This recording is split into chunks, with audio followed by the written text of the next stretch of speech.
Hey guys, you must have seen my delicious Kathi roll recipe in this month, which is May, issue of Food and Wine. It's absolutely delicious, one of my favorite street foods and so simple.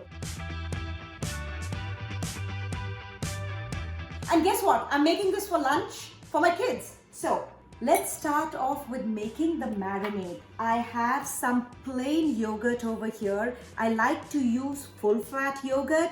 If you want, you can also use Greek yogurt. Just make sure that it's not sweetened or not flavored because you are adding the flavors to it. Now the fun part about this recipe is you can use this to marinate anything. Use chicken, get fish, get beef, pork, whatever you want. In this, we're going to be adding some ginger and garlic. The easiest way to peel ginger is with a spoon. So what you do is you just take a spoon and go ahead and start peeling ginger. It's so simple. Okay, now what you can do is you can either go ahead and finely chop it like this, or what I like to do is I like to use a mortar and a pestle. If you don't have this, you can also use a grater. I want to get the juices of the ginger and the garlic mixed together. Now, one of the toughest things for me is to follow measurements. I'm really bad at that. When you're making a recipe, put your own signature on it. If you like more ginger, add more ginger. If you like more garlic, add more garlic. But follow the recipe for the first time. Whoops! Garlic overboard, runaway garlic. Now keep in mind, this is street food. This is Indian street food, so we are not looking at it being perfect. We are looking at a little bit of the rustic flair to it, and that's what makes it so awesome, right? Now what I'm going to do is put this in the marinade. Now this just adds such a punch of flavor. Now we're going to go ahead and add spices to it. And also my beautiful masala box. This is called a masala dabba, and you can see it in any Indian household. The fun part is that based on which part of the country you are from, you fill the spices accordingly. And right over here is garam masala. Now garam masala, you can find it at any grocery stores. I have started seeing it on mainstream market. You really do not have to go to an ethnic store to get any of these ingredients. Now, what I do at home is that I sneak vegetables in this, and that is absolutely amazing for the kids because you really don't have to tell them, and then you're going ahead and sneaking vegetables in this. Okay, green and red pepper. Now with the pepper, you just go ahead and try to remove the seeds and the vein as much as possible, and then just go ahead and slice it. We want the slices to be nice and thick so that when we are cooking it, we are not overcooking it. We want a little bit of the crispiness.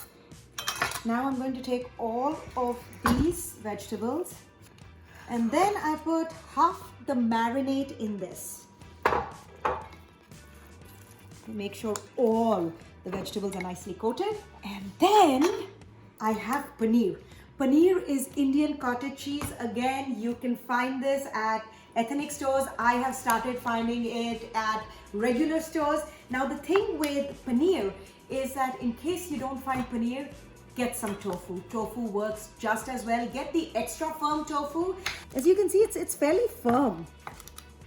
Takes a little bit of muscle. There's never enough paneer. This goes into the rest of the marinade. Nicely coated. More marinade, the better. So now that we have our vegetables and our paneer marinated, I would recommend leaving it in the marinade for at least 30 minutes. If you are marinating proteins like chicken or lamb or beef, leave it for at least 24 hours. That's the way the marinade will really work its magic. Take these marinated vegetables, put it on a sheet tray. Just keep as much marinade as you can And then I'm going to go and put it in the oven. 500 degrees. And I'm putting it on the topmost setting because I want it to get some charred look to it. Hey, with the grilling season, if you can do it on the grill, even better. Now we are going to make a slaw. The slaw is a cabbage onion slaw, and it just adds that crunchiness in the kathi roll. Now if you can see, I'm cutting these in half moons. Okay, the dressing is really simple. Some fresh lime juice. And then I have some jaggery. Now jaggery is Indian brown sugar. This is almost like Palencia, which is the Mexican raw sugar. So if you don't get jaggery, just go ahead and use some Palencia if you get it, or just dark brown sugar. Salt, black pepper. Mix it, make sure that the jaggery is nicely mixed with the lime juice. There will be some small pieces, chunks like this, which the longer you leave it will dissolve. Don't be afraid to get your hands in. Now our slaw is ready. So now our vegetables are almost half done. At this stage, we're going to go ahead and add the paneer right on top. Okay, this is going back in the oven, and we'll let the paneer cook till the paneer becomes really soft, and then I'm going to put it on a broil setting so that the edges start charring. Now in India, on the street side, there are so many breads that people use. One of the favorite breads that people like to use is a RUMALI roti. Now a RUMALI, translated from Hindi, means kerchief.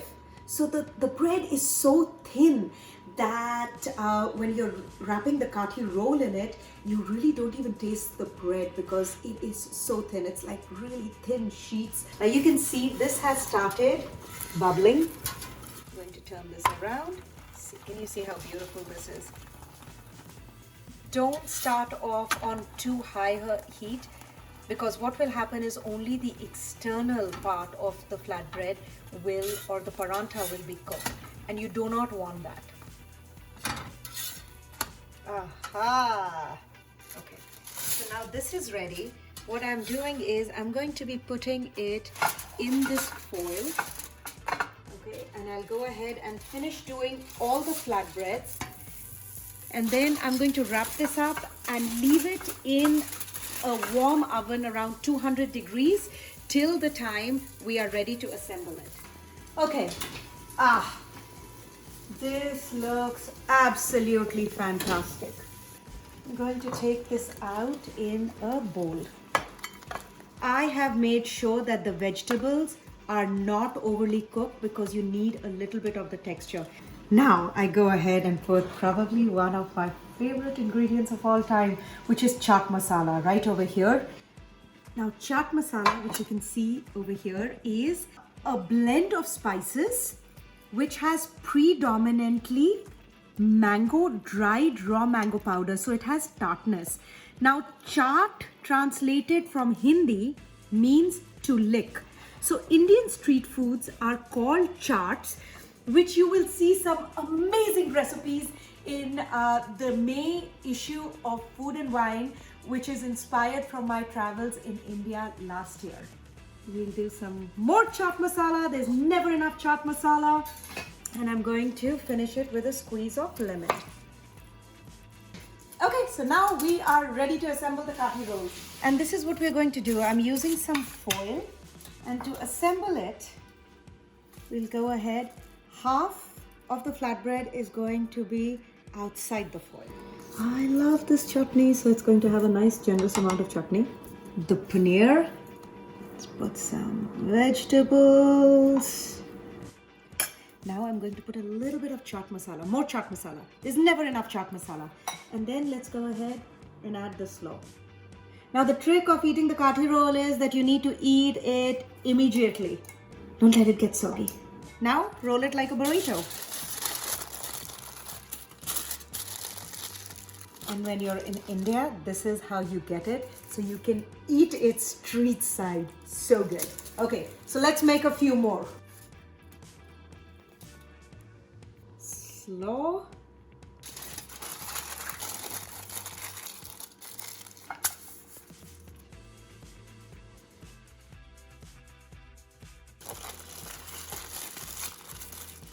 How fun is this? Now, I would absolutely serve it with some more mint chutney on the side so that you can take these kathi rolls, dip it in this beautiful chutney and eat it. Lunch is ready. Come. Come. My favorite. Your favorite. Here. Cheers.